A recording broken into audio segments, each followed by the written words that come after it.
हाँ तो बच्चों, लास्ट क्लास में हमने पढ़ा था कॉमर्स के बारे में, और कॉमर्स के अंदर दो कैटेगरी थी, एक था ट्रेड और दूसरा था ऑक्सिलियरीज टू ट्रेड। ठीक है, दो चीज़ें थी। तो हमने लास्ट क्लास में ट्रेड के बारे में पढ़ लिया था कि ट्रेड क्या होता है, यानी कॉमर्स के दो पार्ट्स कर दिए जाते हैं, एक तो ट्रेड और दूसरा ऑक्सिलियरीज टू ट्रेड। मतलब समझते हैं थोड़ा सा। ट्रेड का मतलब लास्ट क्लास में काफ़ी अच्छे से बताया है, अच्छे से समझने के लिए पिछली वीडियो देख लो। ठीक है, और ऑक्सिलियरीज टू ट्रेड का मतलब होता है ट्रेड में जो चीज़ें हेल्प करती है। तो बच्चों, जो चीज़ें एक ट्रेड में हेल्प करती है उसे हम कहते हैं ऑक्सिलियरीज टू ट्रेड। ठीक है, चलो इस बात को और अच्छे से समझते हैं। ठीक है बच्चों, एक छोटी सी बात समझते हैं कि जब भी कोई भी हम ट्रेड करते हैं, कोई भी बिज़नेस करते हैं, तो उस बिज़नेस में बहुत सारी प्रॉब्लम्स आती है। उस बिज़नेस में बहुत सारी प्रॉब्लम्स आती है। प्रॉब्लम्स को बोलेंगे हर्डल्स। ठीक, बहुत से हर्डल्स आते हैं, रुकावटें आती हैं हमारे बिज़नेस के अंदर। तो उन सारी प्रॉब्लम्स को सॉल्व करने के लिए कुछ ऐसी चीज़ें हैं जो हमारी प्रॉब्लम्स को सॉल्व कर देती है, हमारे बिज़नेस की प्रॉब्लम को सॉल्व कर देती है।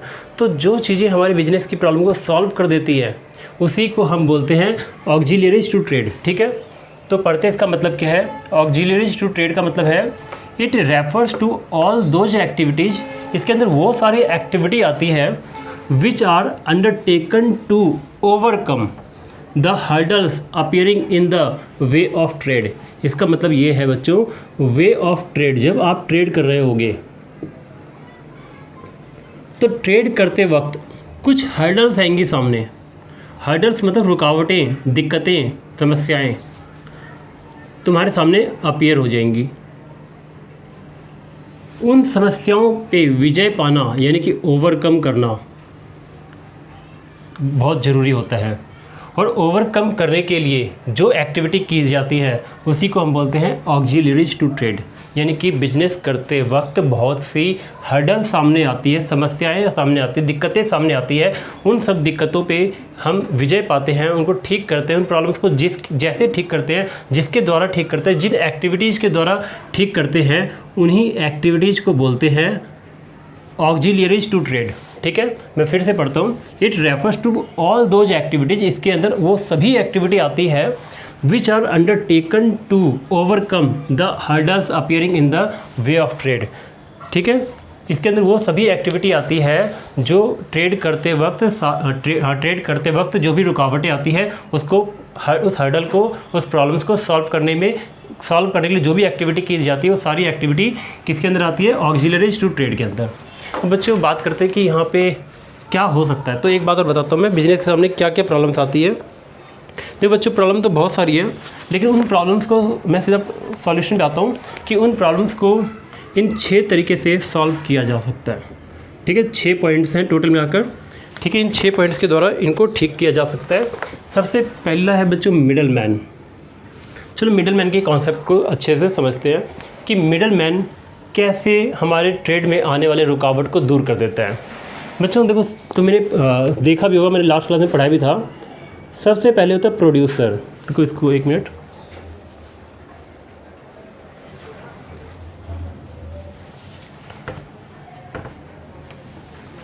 तो बच्चों, मैं फर्स्ट पॉइंट समझा रहा हूँ तुम्हें। सबसे पहले आता है प्रोड्यूसर। ठीक है, और यहाँ होता है कंज्यूमर। तो बच्चों, प्रोड्यूसर जो होता है ये प्रोड्यूस करता है, कंज्यूमर क्या है, कंज्यूम करता है। अब बात यहाँ पर ये आती है कि प्रोड्यूसर की संख्या कम होती है, कंज्यूमर की संख्या बहुत ज़्यादा होती है। प्रोड्यूसर किसी लिमिटेड एरिया में ही हो सकते हैं, लेकिन कंज्यूमर जो है वो हर जगह फैले हुए होते हैं। एक छोटा सा एग्जाम्पल देता हूँ मैं तुम्हें। चीनी की फैक्ट्री पूरे इंडिया में हर जगह नहीं मिलेगी। ठीक है, यानी जो चीनी के प्रोड्यूसर्स हैं पूरे इंडिया में हर जगह तुम्हें नहीं मिलेंगे, वो कहीं कहीं मिलेंगे। लेकिन जो चीनी को खाने वाले लोग हैं, चीनी को इस्तेमाल करने वाले लोग हैं, वो पूरे इंडिया में तुम्हें मिलेंगे। ठीक है, तो यानी प्रोड्यूसर से कंज्यूमर तक कौन पहुंचाएगा। तो बच्चों, इसके बीच में कुछ लोग आते हैं। एक तो है होलसेलर। ठीक है, और दूसरा कौन है, दूसरा था रिटेलर। ठीक है, और दूसरा कौन था, रिटेलर।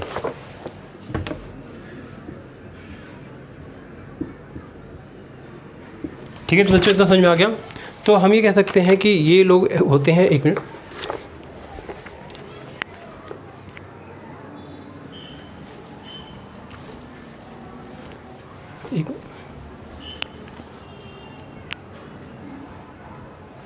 हाँ तो बच्चों, तो मैंने क्या बताया था कि जो प्रोड्यूसर है ये गुड्स को प्रोड्यूस करता है और जो कंज्यूमर है वो कंज्यूम करता है।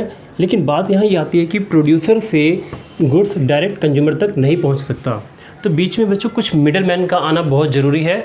वो मिडल मैन ही ऐसे हेल्पिंग लोग होते हैं जो बिजनेस की हेल्प करते हैं, ठीक है। मिडल मैन में आता है होलसेलर और रिटेलर, ठीक है। ये इसके बीच में कुछ और भी हो सकते हैं। ये लोग क्या करते हैं, प्रोड्यूसर से गुड्स को उठाकर कंज्यूमर तक पहुंचाते हैं, ठीक है। प्रोड्यूसर से गुड्स कौन खरीदता है, पहले होलसेलर खरीदेगा, होलसेलर किसको बेचता है, रिटेलर को बेचेगा, रिटेलर किसे बेचेगा, कंज्यूमर को बेचेगा, ठीक है बच्चों। तो यानी कि बिजनेस के अंदर जितनी भी हिंड्रेंस होती है, हिंड्रेंस का मतलब तो रुकावटें होती है, पहली रुकावट को दूर करता है मिडल मैन, ठीक है बच्चों, इतना समझ में आ गया। उसके बाद सेकंड आता है ट्रांसपोर्ट एंड कम्युनिकेशन। बच्चों ट्रांसपोर्ट और कम्युनिकेशन भी बहुत ही ज़्यादा इंपॉर्टेंट होता है। ट्रांसपोर्ट और कम्युनिकेशन भी बिजनेस के अंदर आने वाली रुकावटों को दूर करता है, यानी बिजनेस में जो हिंड्रेंस आती है उसे दूर करता है ट्रांसपोर्ट और कम्युनिकेशन, ठीक है। अब बात करते हैं कैसे ट्रांसपोर्ट और कम्युनिकेशन कैसे बिजनेस के अंदर आने वाली रुकावटों को दूर करता है। बच्चों एक बात समझ लो कि अगर प्रोड्यूसर है और प्रोड्यूसर गुड्स को प्रोड्यूस कर देता है और कंज्यूम कौन करेगा, कंज्यूमर करेगा, तो क्या गुड्स प्रोड्यूसर से कंज्यूमर तक अपने आप पहुंच सकता है? इसका आंसर है अपने आप कैसे पहुंचेगा, कोई ना कोई साधन तो चाहिए माल को ले जाने के लिए। अब मान लो चीनी बहुत बड़े लेवल पे बनती है, 500 बोरी 1000 बोरी चीनी की सप्लाई होती है मान लो, तो क्या वो हाथ से उठा के लेके आएंगे, रिक्शे पे लेके आएंगे? भाई कोई ना कोई साधन होना चाहिए, ठीक है, कोई ना कोई ट्रांसपोर्ट का साधन होना चाहिए। तो ट्रांसपोर्ट के साधन के अंदर ट्रक है, एरोप्लेन है, शिप्स हैं, पानी के जहाज़ हो गए, ठीक है, हाँ मालगाड़ी हो गई, तो ये सब है बच्चों, ये ट्रांसपोर्ट के कुछ साधन हैं, ठीक है। तो जब जैसे ही ट्रांसपोर्ट के साधन है, ये भी बिजनेस के अंदर ट्रेड की रुकावटों को दूर करता है, हिंड्रेंस को दूर कर देता है, ठीक है। तो प्रोड्यूसर से कंज्यूमर तक गुड्स को कैसे पहुंचाया जाता है, ट्रांसपोर्ट के द्वारा, ठीक है। वैसे और बीच में मिडलमैन कौन होते हैं, होलसेलर और रिटेलर। अब बात करते हैं कम्युनिकेशन के बच्चों। कम्युनिकेशन भी बच्चों एक प्रॉब्लम को सॉल्व कर देता है, ठीक है, यानी कि कम्युनिकेशन भी ट्रेड में आने वाली प्रॉब्लम को सॉल्व करता है। एक छोटा सा एग्जांपल देता हूँ मैं। होता ये है कि प्रोड्यूसर कहीं और होते हैं और कंज्यूमर जो है वो कहीं और होता है, ठीक है, तो या फिर मतलब दूर दूर होते हैं। इसी तरीके से प्रोड्यूसर कहीं और होता है, होलसेलर कहीं और होता है, प्रोड्यूसर कहीं और होता है, रिटेलर कहीं और होता है, मतलब ये सब आपस में एक साथ बिल्कुल चिपके हुए नहीं होते, दूर दूर होते हैं। तो बच्चों कम्युनिकेशन के माध्यम से ये लोग आपस में एक दूसरे से जुड़ जाते हैं। कम्युनिकेशन में क्या आता है बच्चों, टेलीग्राम आता है, टेलीफोन आता है, ईमेल आता है, मैसेज आता है, आज के टाइम पे व्हाट्सअप हो गया, व्हाट्सअप है, जिनके द्वारा एक दूसरे से बातचीत की जा सकती है, ठीक है। तो होता क्या है बच्चों, कम्युनिकेशन का मतलब समझते हैं। अगर एक होलसेलर को प्रोड्यूसर से कुछ ख़रीदना होगा तो ये लोग पहले टेलीफोन पे बात कर लेंगे, व्हाट्सअप पे बात कर लेंगे, फेसबुक पे बात कर लेंगे, ठीक है, टेलीग्राम पे बात कर लेंगे, ईमेल पे बात कर लेंगे। तो आपस में ये दोनों एक दूसरे से पहले कम्युनिकेशन कर लेंगे। कम्युनिकेशन क्यों करते हैं बच्चों, क्योंकि दूर दूर होते हैं, ठीक है। फिर उसके बाद अगर होलसेलर से रिटेलर, मतलब रिटेलर अगर होलसेलर से कुछ खरीदता है तो ये दोनों भी आपस में बात कर सकते हैं। कैसे बात कर सकते हैं, ये दोनों भी ईमेल, व्हाट्सअप, फेसबुक, ठीक है, टेलीफोन, टेलीग्राम, इनके द्वारा आपस में बात कर सकते हैं। तो कम्युनिकेशन बहुत ज़रूरी है, ताकि कम्युनिकेशन से ही सेल परचेज हो पाती है। अगर कम्युनिकेशन का साधन नहीं होगा तो सेल परचेज नहीं हो पाएगी। यानी कि होलसेलर कम्युनिकेशन के द्वारा प्रोड्यूसर से को ऑर्डर देगा कि मुझे इतना गुड्स चाहिए, इतना बना दो, इतना माल बनाकर तैयार रखो, मैं आपसे ख़रीद के ले जाऊंगा, मैं ख़रीदना चाहता हूं। जो भी बातचीत करनी होगी कम्युनिकेशन के माध्यम से करेंगे। और रिटेलर होलसेलर से बोलेगा कि मुझे इतना माल चाहिए, इतना माल मेरे पास डिलीवरी करवा दो, ठीक है। तो ये लोग भी कम्युनिकेशन के माध्यम से आपस में बात करेंगे। तो इसका मतलब ये है कि मिडल मैन, ट्रांसपोर्ट और कम्युनिकेशन ने 3 बड़ी समस्याओं को सॉल्व कर दिया बिजनेस के अंदर आने वाली, ठीक है। नेक्स्ट आता है बच्चों वेयर हाउसिंग। अब ये वेयर हाउसिंग क्या है, इस बात को भी समझते हैं, ध्यान समझना। वेयर हाउसिंग का मतलब होता है माल को स्टॉक करके रखना, ठीक है बच्चों। होता क्या है कि जो प्रोड्यूसर्स होते हैं ये क्या करते हैं, पूरे साल माल का प्रोडक्शन नहीं करते।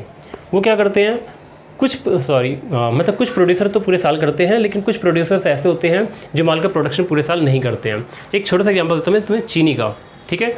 तो चीनी का प्रोडक्शन जो होता है बच्चों वो लगभग नवंबर, दिसंबर, जनवरी, फरवरी 3-4 महीने ही होता है। यानी कि चीनी का प्रोडक्शन सिर्फ 3-4 महीने होता है। लेकिन तुमने देखा होगा चीनी का इस्तेमाल, यानी चीनी का उपभोग पूरे साल भर चलता रहता है। ठीक है, तो होता क्या है कि जो प्रोड्यूसर्स होते हैं वो बहुत बड़े लेवल पे माल को बनाकर तैयार कर देते हैं, फिनिश्ड गुड्स को बनाकर तैयार कर देते हैं, और तैयार करने के बाद उन सारे के सारे माल को ये किसी न किसी वेयर हाउस में जाकर रख देते हैं। वेयर हाउस का मतलब गोदाम होता है। ठीक है, एक तरह से गोडाउन होता है ये, और जहाँ पे टेम्परेचर अच्छा होता है, जहाँ पे फसल जल्दी ख़राब नहीं होती है, चूहे से कीड़े मकोड़े से फसल की सेफ्टी होती है, तो वेयर हाउस होता है। ठीक है बच्चों, इतना समझ में आ गया। तो होता ये है कि जब किसी भी चीज़ का प्रोडक्शन बहुत बड़े लेवल पे हो जाता है, बहुत ज़्यादा प्रोडक्शन हो जाता है, तो उसको वेयर हाउस में जाके जमा कर दिया जाता है और धीरे धीरे उसमें से निकाल कर बेचा जाता है। चीनी के साथ ऐसा ही होता है, बहुत बड़े लेवल पे चीनी का प्रोडक्शन कर दिया जाता है, 3-4 महीने 5 महीने ही चीनी का प्रोडक्शन होता है, उसको वेयर हाउस में जाके जमा कर दिया जाता है और पूरे साल चीनी को निकाल कर बेचा जाता है और चीनी की सप्लाई चलती रहती है। तो बच्चों, ट्रेड के अंदर जो भी रुकावटें आती है उन रुकावटों को दूर कर देता है कौन? Warehouse. अगर बच्चों वेयर हाउस नहीं होता, ठीक है, तो गन्ने का सीज़न पूरे साल नहीं होता। गन्ने का सीज़न पूरे साल नहीं होगा तो इसका मतलब चीनी भी 4-5 महीने ही बनेगा, और 4-5 महीने ही हम चीनी खा पाएंगे और बाकी के 6-7 महीने हम चीनी नहीं खा सकते। ठीक है, चीनी का इस्तेमाल हम बाकी के 6-7 महीने नहीं कर सकते। लेकिन वेयर हाउस की वजह से चीनी को स्टॉक कर लिया जाता है। इसी तरीके से बच्चों प्याज को, आलू को और बहुत सी गेहूँ को, चावल को, बहुत सारी चीज़ें हैं जिनको स्टॉक कर दिया जाता है। ठीक है, इसी तरीके से जो मैन्युफैक्चरिंग कंपनियां होती हैं वो भी अपने बहुत से प्रोडक्ट्स को बना के अपने प्रोडक्ट को वेयर हाउस में जमा कर देती है। ठीक है, और धीरे धीरे निकाल कर बेचती है। एक और रीज़न है बच्चों यहाँ पर वेयर हाउस का, एक और फ़ायदा है, बड़े लेवल पे प्रोडक्शन करने से फ़ायदा मिलता है, कॉस्ट कम आती है। तो वो लोग क्या करते हैं, बड़े लेवल पे प्रोडक्शन करते हैं और जो एक्स्ट्रा माल बनकर तैयार होता है उसे गोदाम में रख देते हैं और ज़रूरत पड़ने पे गोदाम से निकाल कर बेच देते हैं। ठीक है, नेक्स्ट टॉपिक आता है बच्चों इंश्योरेंस। अभी तक हमने 4 चीज़ें पढ़ ली हैं। मिडल मैन ट्रेड की प्रॉब्लम को सॉल्व करता है, ट्रांसपोर्ट के द्वारा ट्रेड की प्रॉब्लम सॉल्व होती है, कम्युनिकेशन से ट्रेड की में आने वाली प्रॉब्लम सॉल्व होती है, वेयर हाउसिंग से भी ट्रेड में आने वाली प्रॉब्लम सॉल्व होती है। अब बात करते हैं इंश्योरेंस। इंश्योरेंस क्या होता है बच्चों? एक बात और समझते हैं थोड़ा सा, इंश्योरेंस भी बहुत इंपॉर्टेंट है। इंश्योरेंस इसलिए ज़रूरी है क्योंकि हमारे बिजनेस में लगातार लॉसेस होते रहते हैं। ठीक है, अगर कोई भी बिजनेस, अगर इंश्योरेंस नहीं होता तो होता ये कि अगर किसी भी बिज़नेस को कभी लॉस हो जाता, ठीक है, किसी भी बिज़नेस को कभी भी लॉस हो जाता तो वो बिज़नेस शायद अपना अस्तित्व हमेशा के लिए ख़त्म कर सकता है। एक छोटा सा एग्जांपल देता हूँ मैं तुम्हें। मान लो एक छोटी सी कंपनी है, ठीक है, उसमें आग लग गई, उसका सारा माल जल गया, उसकी फैक्ट्री जल गई। अब नॉर्मल सी बात है, उस कंपनी को दोबारा खड़ा करना मुश्किल है। एक छोटा सा सोलो प्रोप्राइटरशिप फर्म है, एक छोटा सा बिजनेस है या छोटी सी दुकान है, उसमें आग लग गई, सब कुछ जल के ख़त्म हो गया, उसको दोबारा दुकान बनाने में, दोबारा शॉप खोलने में बहुत मुश्किल आएंगी। तो बच्चों इन समस्याओं से निपटने के लिए इंश्योरेंस है। ठीक है, अपने शॉप का इंश्योरेंस करवा लो, बिल्डिंग का इंश्योरेंस करवा लो, गोडाउन में जो स्टॉक रखा हुआ है स्टॉक में का इंश्योरेंस करवा लो, यानी कि फायर का इंश्योरेंस करवा लो। कई तरह के इंश्योरेंस होते हैं, यानी कि तुम्हें जिस चीज़ में खतरा दिखता है उस खतरे से निपटने के लिए उसका इंश्योरेंस करवा लो। ठीक है बच्चों, खतरे बहुत सारे हो सकते हैं बिजनेस के अंदर, जैसे कुछ एग्जांपल्स है, डैमेज ऑफ गुड्स रखे गोदाम में ख़राब हो जाए, थेफ्ट ऑफ गुड्स चोरी हो जाए, या कुछ नेचुरल क्लेमिटीज आ जाए जैसे कि अर्थक्वेक आ गया, फ्लड आ गया। ठीक है, इस तरीके से तो इंश्योरेंस भी बच्चों बिजनेस में आने वाली रुकावट को दूर करता है। अब बात करते हैं बैंकिंग। बच्चों बैंकिंग के बारे में क्या समझो? बैंकिंग तो समझ में आएगी, होगा बहुत इंपॉर्टेंट है। एक प्रोड्यूसर मैन्युफैक्चरिंग करता है, मैन्युफैक्चरिंग के लिए उसको बहुत ज़्यादा पैसे की ज़रूरत पड़ती है, क्योंकि मैन्युफैक्चरिंग करना कोई आम बात नहीं होती। मैन्युफैक्चरिंग में बहुत पैसा लगता है, क्योंकि मैन्युफैक्चरिंग के लिए बड़ी फैक्ट्री खोलनी पड़ती है। फैक्ट्री के साथ साथ फैक्ट्री में बहुत सारी मशीनें लगानी पड़ती है, प्लांट्स लगाने पड़ते हैं। ठीक है, बहुत से लेबर लाने पड़ते हैं, मटेरियल खरीदना पड़ता है। इतना पैसा किसी इंडिविजुअल के पास नहीं होता, एक अकेले व्यक्ति के पास इतना पैसा नहीं होता। तो इसलिए बैंकिंग बहुत इंपॉर्टेंट है। बैंकिंग क्या करता है, इन प्रोड्यूसर्स को लोन की फैसिलिटी देता है। ठीक है, लोन की फैसिलिटी देता है, लोन लेके ये अपना बिजनेस खड़ा करते हैं और फिर मैन्युफैक्चरिंग करना स्टार्ट करते हैं। ठीक है बच्चों, इतना समझ में आ गया? और क्या हो सकता है? बैंक चेक की फैसिलिटी देते हैं। ठीक है, चेक से पेमेंट एनी टाइम हो सकती है, कैसे भी, मतलब काफ़ी अच्छे से सुविधाजनक तरीका है पेमेंट करने का। और भी बहुत सारी चीज़ें हैं। बैंक एक लेटर ऑफ क्रेडिट भी देता है। अगर हम जैसे कि मान लो हम विदेशों से इंपोर्ट करना चाहें, जैसे कि इंडिया अमेरिका से कोई भी सामान खरीदना चाहता है, ठीक है, तो अमेरिका से सामान खरीदने के लिए बैंक हमारा एक लेटर ऑफ क्रेडिट बना के देता है, जिससे हम क्या कर सकते हैं, अमेरिका से कोई भी सामान आराम से इंपोर्ट कर सकते हैं, बीच में रुकावट नहीं आएगी, अमेरिका को हम पे विश्वास हो जाएगा और वो हमें माल भेज देगा। ठीक है, तो बच्चों बैंकिंग बहुत इंपॉर्टेंट है। बैंकिंग नॉर्मल डोमेस्टिक बिजनेस में भी इम्पॉर्टेंट है, और अगर हम इंटरनेशनल ट्रेड करें, विदेशों से कुछ इंपोर्ट करते हैं, तो बैंक का बहुत इंपॉर्टेंट रोल होता है, क्योंकि बैंक ही हम विदेशों को विश्वास दिलाता है कि जो इंसान इंपोर्ट कर रहा है वो इंसान सही है। ठीक है, जिससे विदेशी आराम से हमें माल भेज देते हैं। अब नेक्स्ट आता है बच्चों एडवर्टाइजिंग। एडवर्टाइजिंग भी बहुत इंपॉर्टेंट है, बिजनेस में आने वाली रुकावटों को एडवर्टाइजिंग भी ख़त्म करता है। एडवर्टाइजिंग में होता क्या है, एडवर्टाइजिंग में होता है कि हम अपने यानी कि एक कंपनी कितना भी इन्वेस्टमेंट कर दे, कितना भी पैसा लगा दे, ठीक है, लेकिन अगर वो एडवर्टाइजमेंट नहीं करती है तो नॉर्मल सी बात है उसका बिज़नेस उतना अच्छा रन नहीं करेगा, उसके प्रोडक्ट्स उतने अच्छे सेल नहीं होंगे, उसकी इनकम उतनी अच्छी नहीं हो पाएगी, प्रॉफिट अच्छा नहीं हो पाएगा, और शायद कुछ टाइम बाद बिज़नेस ख़त्म भी हो जाए, क्योंकि कंपटीशन का ज़माना है। तो एडवर्टाइजमेंट बहुत ज़रूरी है। तो एडवर्टाइजमेंट से क्या होता है, लोगों को अपने प्रोडक्ट के बारे में जागरूक किया जाता है। लोग प्रोडक्ट के बारे में जागरूक होने के बाद लोग उसको ख़रीदते हैं, ट्राई करते हैं, उनको अच्छा लगता है तो वो और ख़रीदते हैं, सेल और ज़्यादा बढ़ती है। ठीक बच्चों, तो एडवर्टाइजमेंट बहुत इंपॉर्टेंट होती है लोगों की नॉलेज को बढ़ाने के लिए, ताकि लोग हमारे प्रोडक्ट के बारे में काफ़ी अच्छे से जान जाएं। तो एडवर्टाइजमेंट से हमारी सेल ज़्यादा होती है, यानी कि प्रोड्यूसर्स को भी फ़ायदा मिलता है, सेल ज़्यादा होगी तो होलसेलर, रिटेलर और कंज्यूमर सबको फ़ायदा मिलता है।